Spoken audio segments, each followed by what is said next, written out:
A revista Caras apresenta Vídeo Coleção Brasil Cultural Nosso País.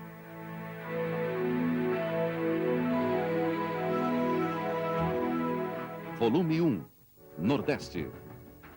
Volume 2, Sudeste. Volume 3, Sul.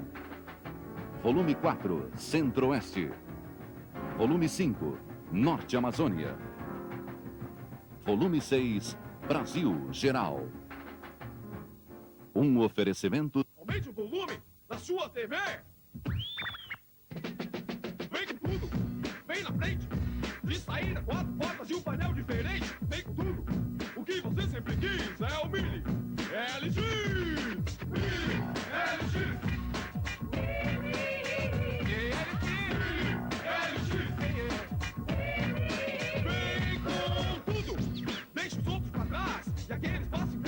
Sempre satisfaz, vem com tudo. O que você sempre quis é o Mini LG. Mini LG.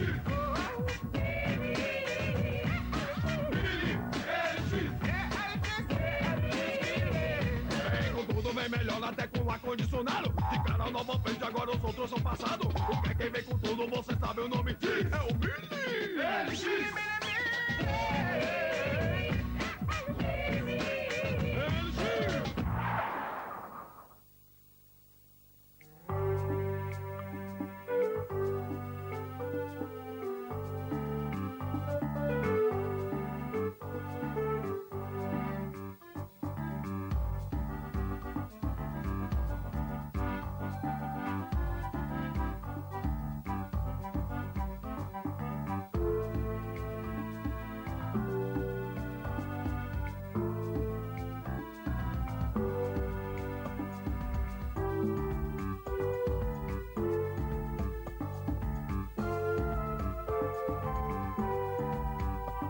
O Brasil tem muitas faces. O Brasil tem uma infinidade de rostos.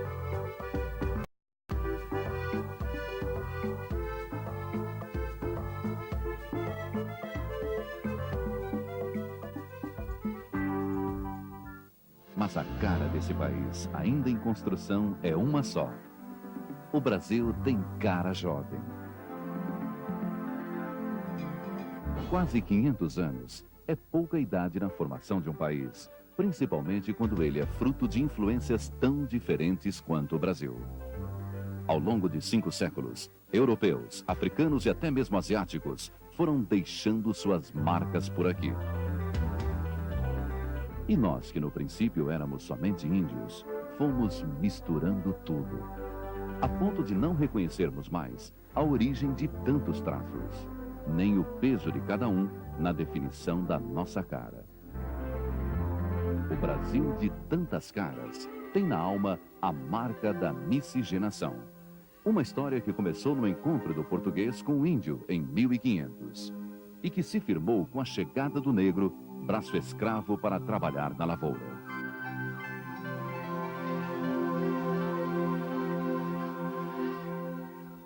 Se esmagou, se destruiu. Quantidade de gente, humanidades inteiras. Milhões de índios, eram 6 milhões, agora são 300 mil. Negros importados da África, para cá talvez 12 milhões. Se você conta que morreram lá na caçada de africanos, na travessia, aqui, o chegar de tristeza. Europeus, quando o europeu virou um gado humano exportaram milhões. Só o Brasil absorveu e consumiu 8 milhões. Então é uma máquina, um moinho de gastar gente, mas de fazer gente. Desse moinho de gastar, de desgastar a gente, surge um povo em formação, mas já claro, no que virá a ser. Um povo moreno, um povo mestiçado. Uns poucos europeus se multiplicaram prodigiosamente sobre milhares, eu calculo 200 mil, milhares de mulheres indígenas. Então, a mulher indígena é o ventre em que se faz o brasileiro.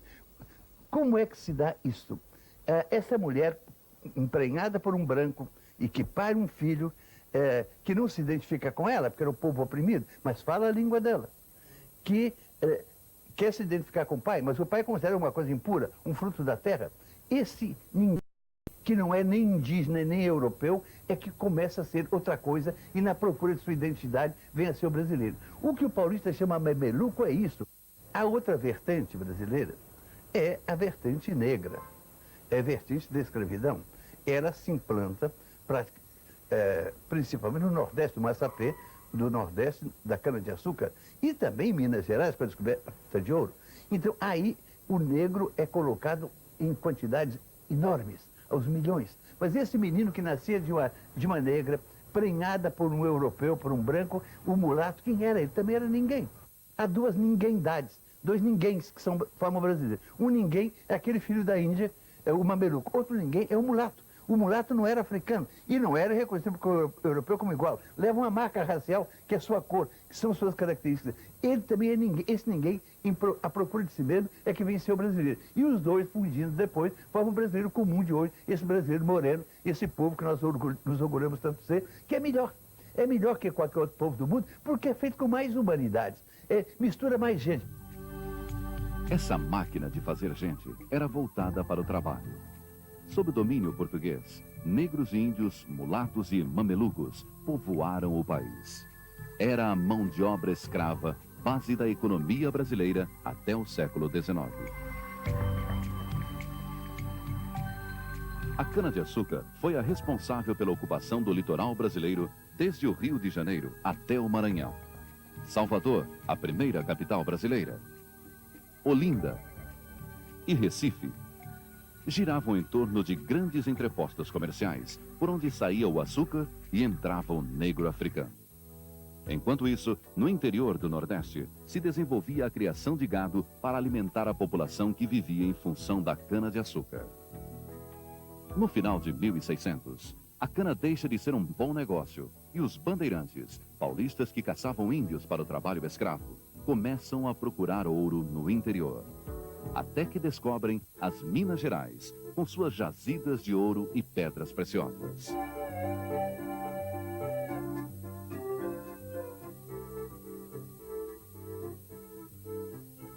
O autor destas obras, o Aleijadinho, considerado o maior escultor brasileiro, era filho de português e escrava negra. Quer dizer, o ciclo do ouro gerou no Sudeste o mesmo tipo moreno que anteriormente tinha povoado as terras dos senhores de engenho.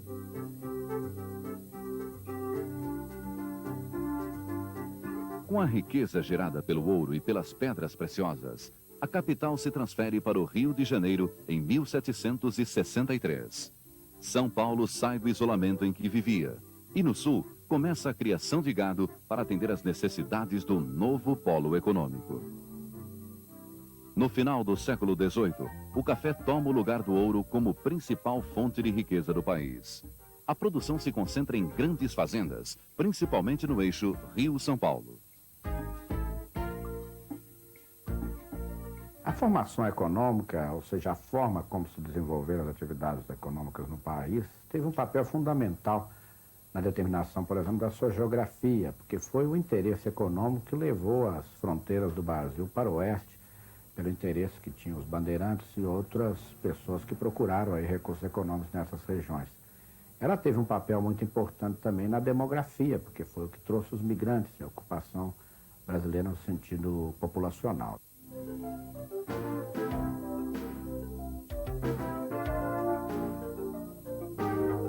O Brasil ocupa praticamente a metade de toda a América do Sul. São 8,5 milhões de quilômetros quadrados, divididos em 5 regiões. O seu relevo é formado por 3 grandes planícies e por 5 planaltos. É um país de clima tropical, marcado pelo Equador e pelo Trópico de Capricórnio.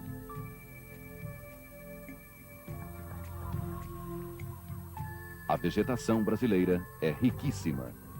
Florestas, matas, mangues, cerrado e tesouros ecológicos como a floresta amazônica, banhada pelo rio Amazonas e seus afluentes. E o Pantanal, cortado pela bacia do rio Paraguai. No outro extremo, a vegetação ressecada da Caatinga ganha as cores da abundância, quando recebe as águas da bacia do São Francisco. Por causa de suas dimensões continentais, o Brasil ainda não foi totalmente ocupado, quase 500 anos depois da chegada dos primeiros colonizadores. Essa coisa continua até hoje, porque esse pessoal desenhou esse mapa, mas por vários séculos também muita coisa ficou sem ocupação. Sabe? Você pega esse eixo, por exemplo, aí que vai de São Paulo até Rondônia, só mais recentemente foi ocupado com a expansão aí da agroindústria. A soja aí teve um papel muito importante. Enquanto o café foi importante para São Paulo no século passado, na região de Rondônia, e essa penetração da soja teve uma importância muito grande. Isso é uma coisa recente, é coisa de 2 décadas para cá. Hoje, o brasileiro deste país em construção tem a alma ainda mais miscigenada. É que no final do século passado, começaram a chegar levas de imigrantes, gente de várias partes do mundo, que acrescentou novos sotaques ao povo da terra. Eles chegaram aqui, o país já estava feito, entraram no fim do século passado. Todo esse paizão que a gente tem que defender já estava feito. O povo já estava fundido e feito. Eles não puderam marcar o povo profundamente, como ocorreu na Argentina. Na Argentina havia 1 milhão de pessoas, 800 mil pessoas talvez. Sobre 800 mil pessoas, derramaram-se 4 milhões de gringos. Mas aqui, quando os europeus chegaram, havia 14 milhões de pessoas. Então eles não predominaram. O brasileiro é um povo que se constrói a si mesmo. E se constrói a si mesmo fundindo as suas matrizes. Os primeiros a chegar foram os italianos, que substituíram os escravos nas fazendas de café no final do século passado. No sul, os alemães vieram para colonizar, construíram cidades, abriram negócios e, ao lado dos italianos, trabalharam a terra em pequenas propriedades familiares. A partir de 1900, novos imigrantes não pararam mais de chegar. Um mundo de gente, europeus, árabes, asiáticos, que vieram para fazer a América. Trabalhar duro, prosperar. Esses imigrantes eram trabalhadores mais qualificados, que vinham de economias mais desenvolvidas. Especializados, eles foram fundamentais na mudança da cara do Brasil, de país agrário para uma nação industrializada. Especialistas internacionais apontam que essa miscigenação de culturas aqui no Brasil, onde você entra com o português, o espanhol, mas também com o italiano, o japonês, o alemão e vários outros grupos, isso aí tem um papel muito importante na determinação dessa capacidade empresarial e criativa aqui no Brasil, que é apontada como uma coisa extra que o Brasil tem, uma capacidade extra, um potencial maior que o Brasil tem comparando aí com seus vizinhos.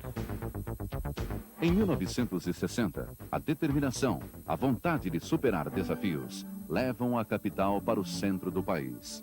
Em apenas 41 semanas, 30 mil trabalhadores erguem Brasília, um símbolo de modernidade encravado em pleno cerrado.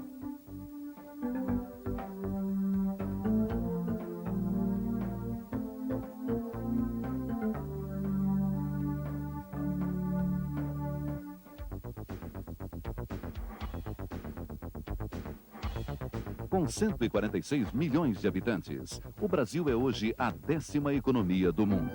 O país é o 7º produtor de aço do mundo e o 6º mercado mundial de microcomputadores. E produz cerca de 70 milhões de toneladas de grãos e 1.300.000 veículos por ano. Para alavancar seu desenvolvimento, o país conta com grandes reservas de mais de 100 tipos de minérios,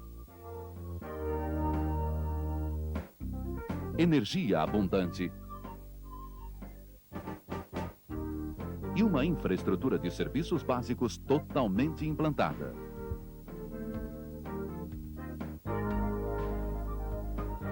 A cara do Brasil mudou muito nas últimas décadas. Já são visíveis os traços de modernidade, não só na economia.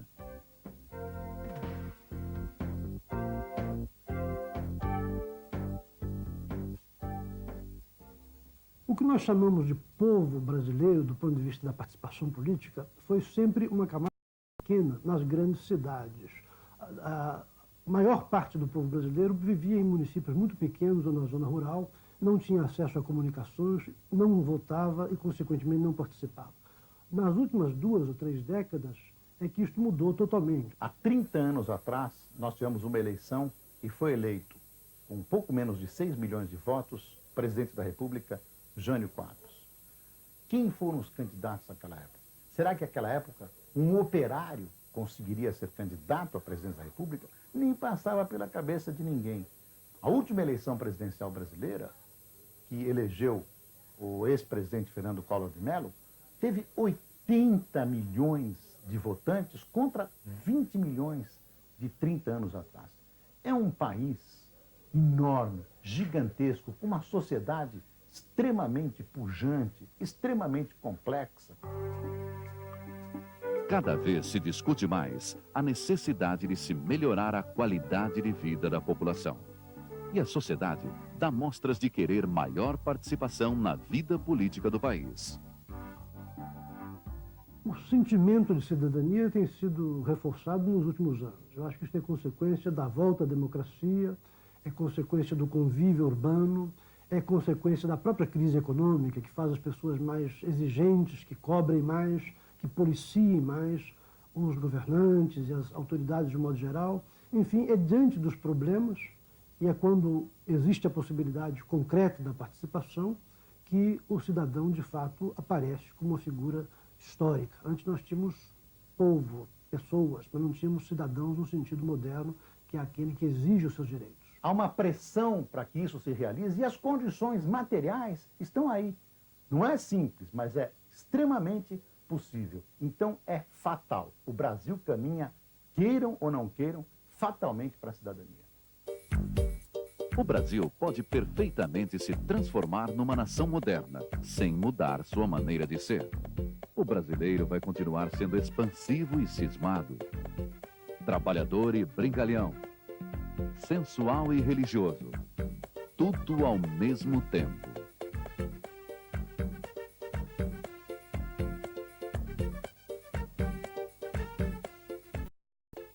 Eu acho o brasileiro super sensual, pelo menos no meu trabalho, eu tenho uma tendência de expressar isso através de um corpo receptivo ao outro corpo, né? Eu acho que o brasileiro, ele sente e dialoga muito mais com o corpo do que com a própria cabeça, quer dizer, está muito mais desenvolvida a linguagem corporal do que a linguagem intelectual ou cerebral. Quando eu fiz Malu Mulher, uma das coisas que mais me impressionou foi que o programa fez muito sucesso na Dinamarca e na Holanda, que são países que a gente, estereotipadamente ou preconceituosamente, taxa de países de gente fria.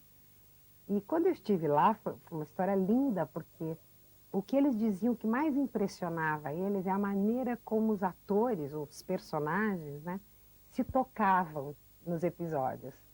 Então, ninguém passava por ninguém sem tocar, sem pegar, que mãe e filha se pegavam, filho com pai, entendeu?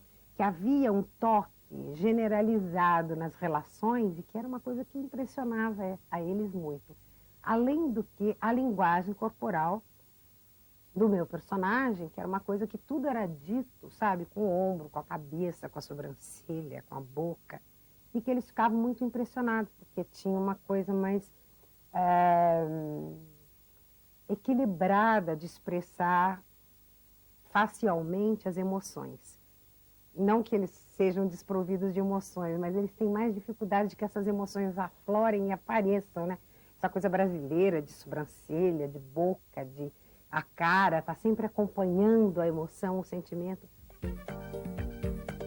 É exatamente nisso que reside a riqueza da alma brasileira. Como querer mudar, por exemplo, nossa profunda religiosidade, que é também miscigenada, mas nem por isso menos santa. Isso vem de uma resistência da matriz indígena e da matriz negra. O índio, quando sai para caçar, ele não esquece de levar arco e flecha. Ele não esquece de tomar toda a providência possível para ir caçar. Mas ele pede ao xamã, ele pede ao pajé, para prever se vai acontecer alguma coisa. Mais aí, o negro é o povo mais espiritual do mundo. Então, esse povo que era proibido de falar sua língua, de ser ele mesmo, de comer o que comia na África, esse povo só pode guardar a sua identidade rezando, cantando, mantendo no fundo do peito sua religiosidade. A religião foi capaz de acolher toda a sociedade e dar àquela sociedade de gente que começava a ter sua própria identidade, dar expressão a ela em festas religiosas. Isso se mantém, e a igreja, o calendário da igreja passou a ser o calendário do brasileiro, o calendário de festa. É claro que samba está ligado e carnaval estão ligados à festa religiosa. E o mais bonito de tudo isso é o não sectarismo, que o brasileiro come tudo. Quer dizer, continua fazendo parte de uma confraria, se ele pode, que vai garantir a ele que quando ele morrer, vão fazer uma procissãozinha, vão acompanhar ele, vai garantir a ele uma certa dignidade de casar a filha dele, se ele está com prosperidade para fazer isso. Mas ele faz isso, mas vai também o seu candomblé, vai também a sua ubanda, vai também a sua mesa espírita. E às vezes até vai também aos cultos protestantes. A cara do Brasil não está no rosto. Ela está na alma de seu povo. No nosso modo de ser. Um jeito todo especial, único, moldado a partir de múltiplas fusões. A cara do Brasil hoje é como uma pessoa num congestionamento de trânsito tenso, rancoroso, mas sabendo que daqui a pouco as coisas vão clarear e que a vida pode fluir normalmente. A cara do Brasil de hoje é de um time de futebol que sabe jogar, tem condições de vencer, de disputar, mas o jogo não sai porque está faltando o juiz, está faltando a bola. Moreno no corpo e moreno na alma. Isso é o brasileiro. E dizer que é indolente, que é preguiçoso, porque descende do índio, que só pesca o que vai comer no dia seguinte, isso é uma loucura, porque senão nós não teríamos um país com o PIB que a gente tem, entendeu? Com as riquezas que a gente tem. E é só você andar por aí e ver o que está construído. E não está construído por uma cambada de indolentes. E sim por pessoas que sabem o que querem e como conseguir o que querem. O que mais se aproxima de como eu vejo o Brasil é a cara de uma criança esperançosa e com razões para ser esperançosa. Uma criança que sabe que além das cortinas tem alguma coisa a mais, que ela não sabe exatamente o que é, mas que ela deseja. É a cidadania. Brasil em números. Capital Brasília. Área 8.511.965 km². População 146 milhões de habitantes.